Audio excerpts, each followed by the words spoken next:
എല്ലാവർക്കും നമസ്കാരം. മനുഷ്യ പുരോഗതിയുടെ അടയാളങ്ങളായിട്ടാണ് ഓരോ പുസ്തകങ്ങളെയും നാം കാണുന്നത്. ഏപ്രിൽ 23 ലോക പുസ്തക ദിനമായി നാം ആചരിക്കുമ്പോൾ വിശ്വവിഖ്യാത എഴുത്തുകാരനായ ഗബ്രിയേൽ ഗാർസിയ മാർക്കസിൻ്റെ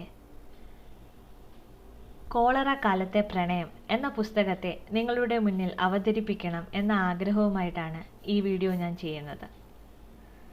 1928 കൊളംബിയയിൽ ജനിച്ച ഇദ്ദേഹം ഒരു സാഹിത്യകാരൻ എന്നതിനുപരിയായിട്ട് നല്ല ഒരു പത്രപ്രവർത്തകനും രാഷ്ട്രീയക്കാരനുമായിരുന്നു. ശക്തമായ ഇടതു രാഷ്ട്രീയ ചിന്താഗതിയുള്ള ഇദ്ദേഹം മാജിക്കൽ റിയലിസം എന്ന നൂതനമായ എഴുത്തുരീതിയുടെ ഉപജ്ഞാതാവായിട്ടും സാഹിത്യലോകം അദ്ദേഹത്തെ അംഗീകരിക്കുന്നു. 2 പ്രശസ്ത കൃതികളാണ് അദ്ദേഹം സാഹിത്യലോകത്തിന് സമ്മാനിച്ചിട്ടുള്ളത്. അത് 2 വിശ്വവിഖ്യാത നോവലുകളായിട്ട് നാം അംഗീകരിച്ചതുമാണ്. ആദ്യത്തേത് ഏകാന്തതയുടെ 100 വർഷങ്ങളാണ്. തികച്ചും വ്യത്യസ്തമായ എഴുത്താണ് അതിൻ്റേത്.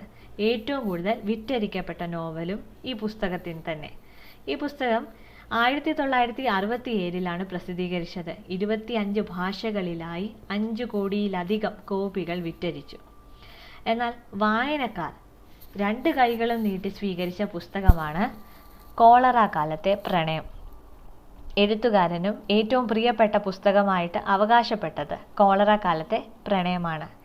ഏകാന്തതയുടെ 100 വർഷങ്ങൾക്ക് 1982 നോബൽ സമ്മാനം നൽകി ആദരിക്കുകയും ചെയ്തിട്ടുണ്ട്.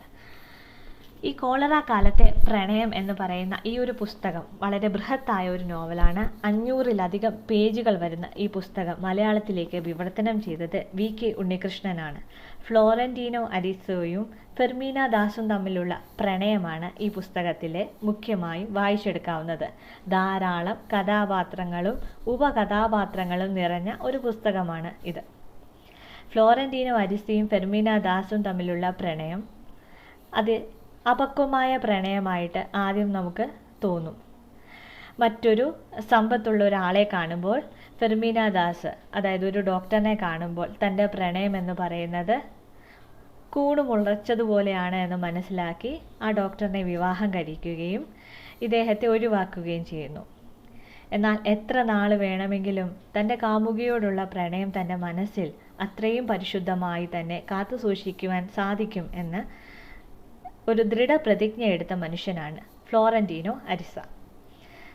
തന്നെ തൻ്റെ കാമുകി ഉപേക്ഷിക്കാൻ കാരണമായത് സമ്പത്തില്ലായ്മയാണ് എന്ന് മനസ്സിലാക്കിയ അദ്ദേഹം അവൾ തന്നെ സ്വീകരിക്കത്തക്ക വിധത്തിലുള്ള പ്രശസ്തിയും സമ്പത്തും നേടിയെടുക്കും എന്ന ഒരു പ്രതിജ്ഞയും അതോടൊപ്പം തന്നെ മാനസികമായിട്ട് പ്രണയപരിശുദ്ധി എന്നും കാത്തു സൂക്ഷിക്കും എന്നൊരു പ്രതിജ്ഞയും എടുക്കുന്നതായി നമുക്കിതിൽ കാണാൻ സാധിക്കുന്നുണ്ട്. പ്രണയപരിശുദ്ധി എന്ന് ഉദ്ദേശിച്ചത് ഈ കാമുകി കല്യാണം കഴിച്ച ആ കാമുകിയുടെ ഭർത്താവിൻ്റെ മരണം വരെ തൻ്റെ പ്രണയം വീണ്ടും അവതരിപ്പിക്കുവാൻ അദ്ദേഹം അവളുടെ കൺമുന്നിൽ പോവുകയില്ല എന്ന രീതിയിലായിട്ടാണ്. അത് സംഭവിക്കുകയും ചെയ്യും. ഏകദേശം 50 വർഷങ്ങളും 9 മാസങ്ങളും 4 ദിവസങ്ങൾക്കും ശേഷം ഈ കാമുകിയുടെ, അതായത് നമ്മുടെ ഫെർമീന ദാസിൻ്റെ ഭർത്താവ് മരിക്കുകയാണ്.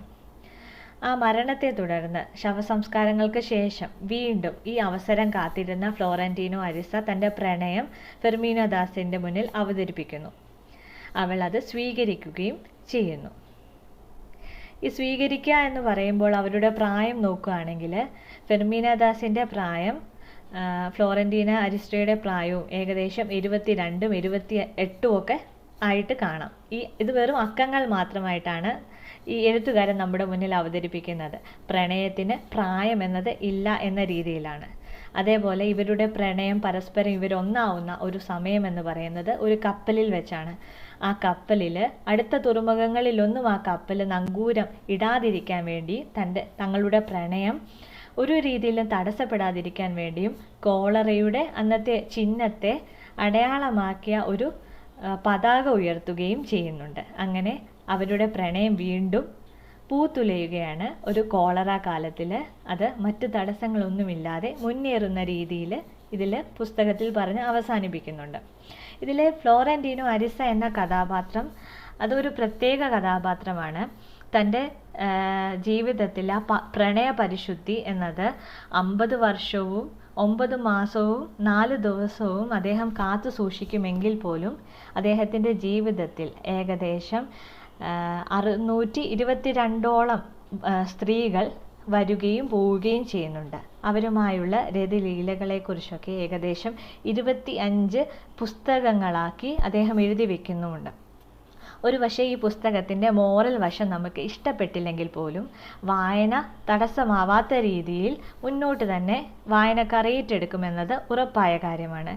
കാരണമായിട്ട് ഒന്ന്, ഇതിൻ്റെ ആഖ്യാന രീതി അത്രത്തോളം മാസ്മരികമായ രീതിയിലാണ് എഴുത്തുകാരൻ ഇത് എഴുതിയിരിക്കുന്നത്.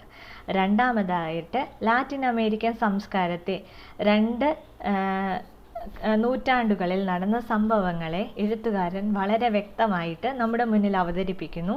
അതുകൊണ്ട് വായന തടസ്സപ്പെടാതെ മുന്നോട്ട് പോകുന്നു. മൂന്നാമതായിട്ട് ഇത് രേഖപ്പെടുത്തുന്നത് പ്രണയത്തെയാണ്. അവർ തമ്മിലുള്ള പ്രണയം എന്ന് പറയുന്നത് പ്രായത്താൽ തടസ്സമാകുന്നില്ല എന്ന രീതിയിൽ മുന്നോട്ട് പോകുന്ന പ്രണയവും ഈ വായന തടസ്സമില്ലാതെ മുന്നേറാൻ ഒരു സഹായമാവും. നാലാമതായിട്ട് കോളറ എന്ന് പറയുന്ന മഹാവ്യാധി, അന്ന് ഏറ്റവും കൂടുതൽ ജനങ്ങൾ ഭയപ്പെട്ട മഹാവ്യാധി, അതിൻ്റെ ഭീകരത വ്യക്തമായി എഴുത്തിലൂടെ വിശദീകരിക്കാൻ ശ്രമിക്കുന്നു എന്നുള്ളതാണ്. ഇത് ഞാൻ വായിച്ചത് നമ്മളൊക്കെ ഭയപ്പെടുന്ന കൊറോണയുടെ ആ ഒരു സമയത്താണ്, ആ ലോക്ക്ഡൗൺ സമയത്ത്. ഇന്ന് നമ്മൾ ഉപയോഗിച്ച ലോക്ക്ഡൗൺ, ക്വാറന്റൈൻ പോലുള്ള വാക്കുകൾ പോലെ അവരുടെ രാജ്യം അന്ന് നേരിട്ട പ്രശ്നങ്ങളെയൊക്കെ ഒരു പരിധിവരെ എഴുത്തുകാരൻ ഇതിൽ വ്യക്തമാക്കുവാൻ ശ്രമിച്ചിട്ടുണ്ട്. ഈ 4 രീതികൾക്ക് വളരെ വലിയ പങ്കുണ്ട് ഈ വായന ഇതിൽ തടസ്സപ്പെടാതെ മുന്നോട്ട് പോയി എന്നുള്ളതിൽ. ഇത്രയും വലിയൊരു നോവലാണെങ്കിൽ പോലും വളരെ ആവേശത്തോടെ നമുക്ക് വായിച്ചു തീർക്കുവാൻ സാധിക്കും. നല്ലൊരു വായനാനുഭവം നൽകുന്ന പുസ്തകമാണ്. അതുകൊണ്ട് തന്നെയാണ് പുസ്തക ദിനത്തിൽ തന്നെ ഇത് ഞാൻ നിങ്ങളുടെ മുന്നിൽ അവതരിപ്പിച്ചത്. വായിക്കാത്തവർ തീർച്ചയായിട്ടും വായിക്കും, അഭിപ്രായം രേഖപ്പെടുത്തും എന്ന പ്രതീക്ഷയോടെ സ്നേഹപൂർവ്വം ടി ഐശ്വര്യ.